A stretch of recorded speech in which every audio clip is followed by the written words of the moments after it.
కృష్ణా జిల్లా మచిలీపట్నంలోని మంగనపూడి బీచ్ని పర్యాటకంగా అభివృద్ధి చేసేందుకు కూటమి ప్రభుత్వం చర్యలు తీసుకుంటోంది. ఇక పర్యాటక శాఖ ప్రత్యేక ముఖ్య కార్యదర్శి అజయ్ జైన్ మంత్రి కొల్లు రవీంద్రతో కలిసి బీచ్ని సందర్శించారు.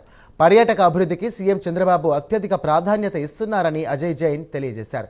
కేంద్ర ప్రభుత్వం కూడా స్వదేశీ దర్శన్ పేరుతో పర్యాటక ప్రాంతాల అభివృద్ధికి కృషి చేస్తోందని ఈ సందర్భంగా వారు వెల్లడించారు.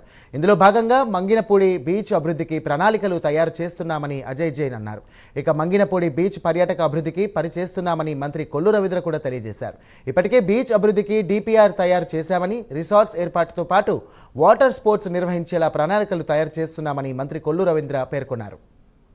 హైదరాబాద్ కూడా దగ్గర ప్రాంతం, ఈ పరిసర ప్రాంతాల్లో ఇటు భీమవరం కానీ ఇటు రేపల్లె గుంటూరు కూడా దగ్గరగా ఉండే అవకాశాలు ఉన్నటువంటి ఈ ప్రాంతాన్ని ల్యాండ్ కూడా చాలా అవైలబిలిటీ ఉంది ఇక్కడ. అలాగే సేఫెస్ట్ బీచ్ కూడా.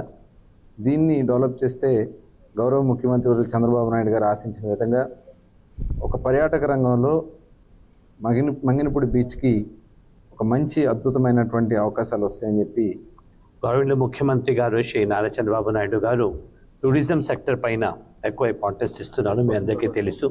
ఎందుకంటే ఈ సెక్టర్లో మనకు అతి తక్కువ టైంలో మనం డెవలప్మెంట్ చేయడానికి అవకాశం ఉంటుంది. ప్రతి సంవత్సరం మినిమం 20% గ్రో చేయాలి అనేది ఆయన టార్గెట్ ఇచ్చినారు.